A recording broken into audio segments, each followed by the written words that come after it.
Once upon a time, in a city buzzing with cars, screens, and noise, there lived a boy who had everything, except a sense of reality. His name was Rishi. If comfort had a poster child, it was him. Air-conditioned room, a shelf stacked with the latest gadgets, and not a single crease on his clothes. While other kids saved up pocket money, Rishi didn't even know how to unzip his own wallet. Because, well, why would he need to? He never worked, never worried, never wondered where anything came from. Dinner just showed up. Clothes got folded on their own. Life was soft, sweet, and handed to him on a gold platter. And Rishi? He wore that privilege like perfume. Couldn't see it, but you could smell it from a mile away. But what he didn't know was that someone had been watching, quietly, closely. His father. A man of few words and worn-out shoes. A man who had built every brick of their comfortable life from scratch. He had bled, broken, and rebuilt himself 100 times over. And now he was raising a son who didn't know the weight of a single rupee. At first, the father hoped Rishi would learn on his own, that maybe life would humble him.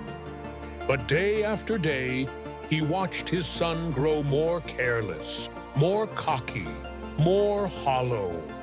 And one night, after seeing Rishi toss his untouched dinner into the bin because he wasn't feeling it, the father knew.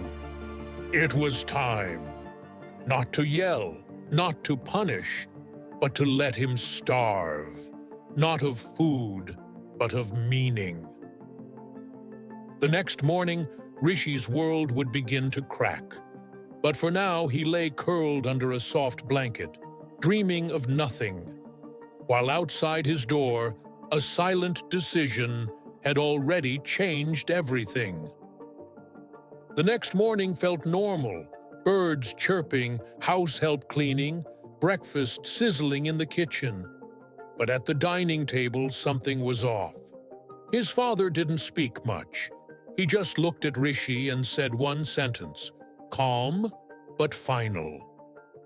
From today, no dinner unless you earn your own money. Rishi blinked, then smirked. Good one, Dad.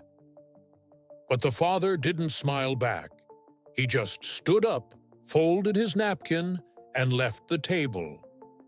The silence felt heavier than usual. Rishi laughed it off during the day, played FIFA, scrolled through reels, called up a friend to rant about how dramatic his dad was being. But as the sun dipped and evening rolled in, something started to itch. His stomach growled. The dining room lights came on. Plates clinked in the kitchen. The next morning felt normal. Birds chirping, house help cleaning, breakfast sizzling in the kitchen. But at the dining table, something was off. His father didn't speak much.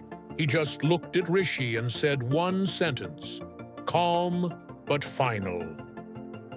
From today, no dinner unless you earn your own money. Rishi blinked, then smirked.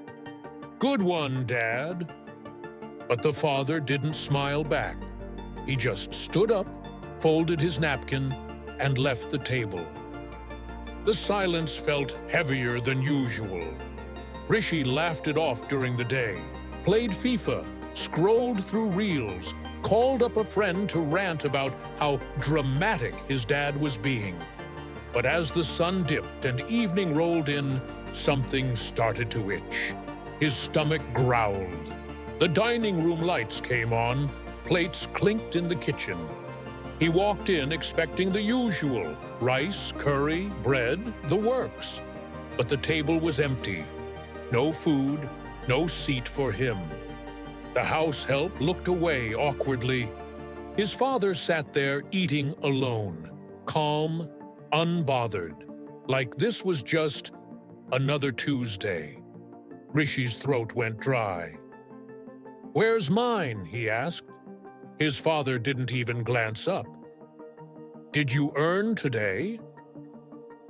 "What? Are you serious right now?" "I told you this morning," Rishi scoffed. "Dad, come on. This isn't some movie. You can't be for real." But his father kept eating, like nothing unusual was happening. Panicked, Rishi ran to the only person he knew would take his side, his mother. She listened, sighed, and without a word, opened her drawer and handed him a shiny gold coin. "Just show this to your father. He'll let you eat." Relieved, Rishi marched back, slapped the coin on the table and smirked. "There, I earned." His father looked at the coin, then at Rishi. "Good," he said. "Now go throw it in the well." "What?" "The well, in the courtyard." Rishi hesitated for half a second, then shrugged. "Whatever." He tossed it in and came back, stomach first. He thought he'd beaten the system, but the father's eyes, they weren't fooled.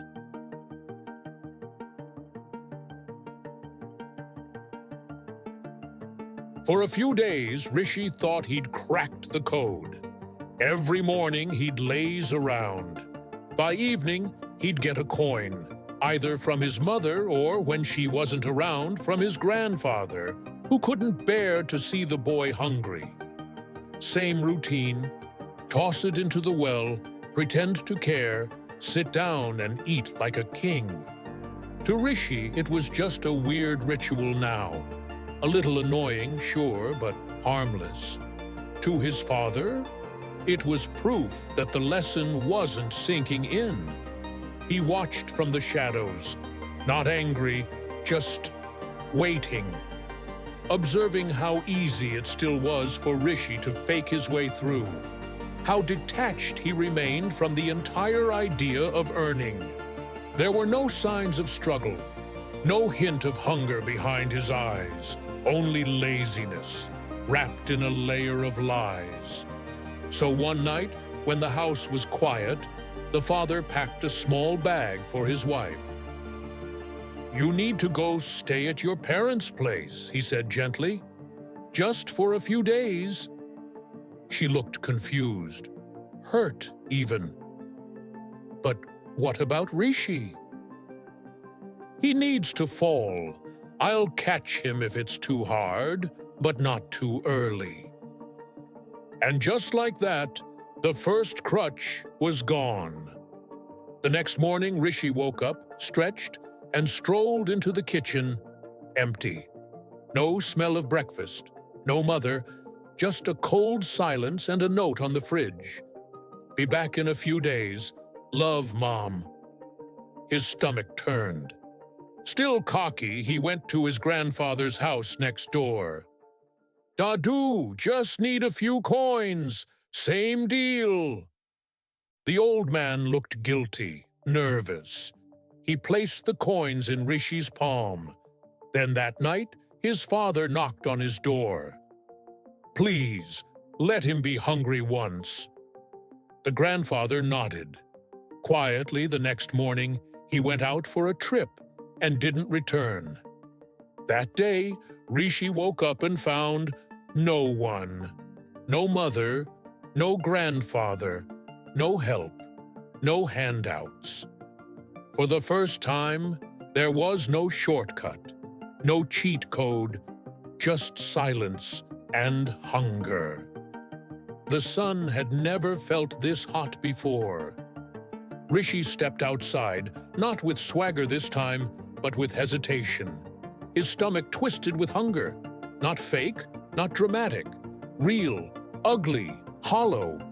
His hair was messy, his shirt was crumpled, and for once, his phone stayed in his pocket. He wandered down the street, eyeing every shop like it was a lifeline. "Hiya, need any help?" he asked one vendor. The man laughed. "Help? You don't even look like you've lifted a bag of rice." Another waved him off. Come back after you've done something with your life. Rejection after rejection. Some laughed, some stared, some didn't even bother to reply. His throat dried out, his back ached from walking. His shoes, once spotless, were now coated in dust. He leaned against a wall, drained, ready to give up. That's when an old shopkeeper called out, "You there, can you lift?" Rishi nodded, too tired to speak. The man pointed to a trunk. "Carry this to my house, 2 streets down, 10 rupees." Just 10? Rishi would have scoffed at that amount a week ago, but now it felt like hope. He bent down, grabbed the trunk, and nearly dropped it. It was heavier than anything he'd ever touched. His arms shook, his legs protested. He dragged it, stumbled, paused to catch his breath, then pushed again. Every step felt like a punishment. By the time he reached the house, his shirt clung to his back. His hands were red. His body screamed in pain. But when the shopkeeper dropped a crumpled 10-rupee note into his palm, something shifted. This wasn't a pity coin. It wasn't a shortcut. It was his. Earned. Real. That night, he walked into the house like a ghost, slumped into his seat, placed the note on the table. His father looked at it, calm as ever. "Good. Now throw it in the well." Rishi froze. "What?" "You know the rule." He stared at the note, then at his father. His fingers trembled. "I carried that thing with my bare hands. My back's killing me." "Then throw it," Rishi's voice cracked. "No." For the first time, he said it. "No." Rishi stood there, breathing heavy. That tiny 10-rupee note was crumpled in his fist, soaked in sweat, and shaking along with his fingers. His father pointed again. "Throw it." But Rishi didn't move. "No," he said, this time louder. "I'm not throwing this one." His father didn't flinch. "Why not?" "Because I earned it," Rishi snapped. "I carried that stupid box for an hour. My hands are burning. My back feels like it's been punched. I haven't eaten since yesterday, and you're asking me to just throw it." He wasn't yelling anymore. His voice cracked in the middle. His eyes were glossy now. "This isn't like those other coins," he whispered. "This one, it means something." There it was. His father looked at him for a long, quiet second, then said, softly but sharply, "Exactly. Now it hurts. Because it's yours." That line, it cut through everything. It was like a switch flipped inside Rishi. All that fake confidence, all the laziness, all the entitlement, it just collapsed. He sat down slowly, like the weight of the entire day had finally landed on his shoulders. His eyes filled up, not out of hunger, not even from pain, but from realization. He looked at his father, ashamed. "I didn't get it before," he said. "All this time, I thought you were just being cruel."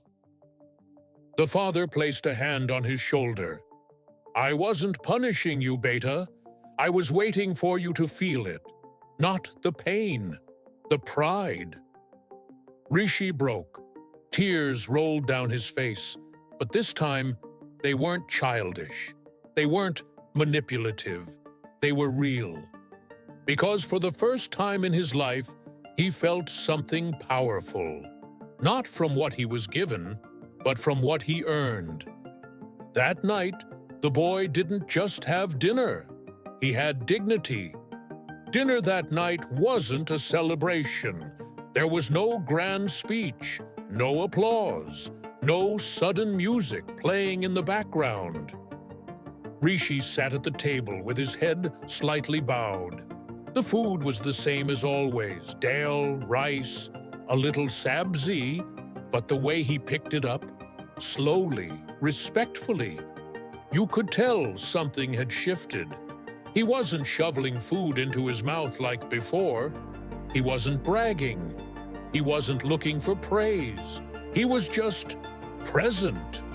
A boy eating, not out of habit, but out of humility.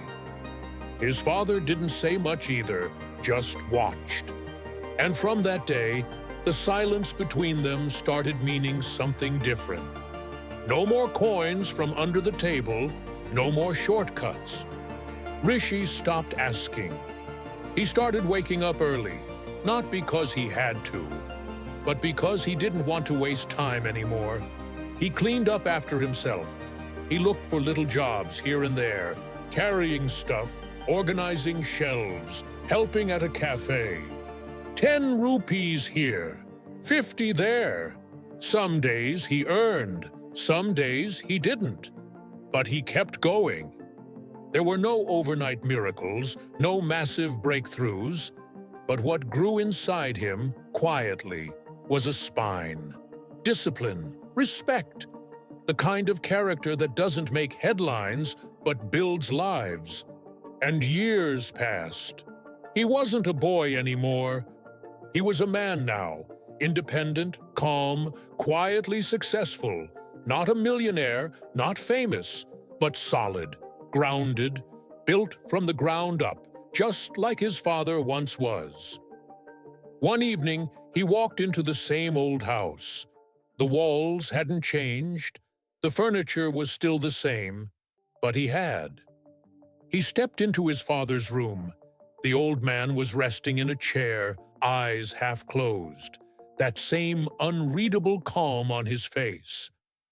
Rishi stood there for a moment, then said softly, "Thank you for letting me suffer."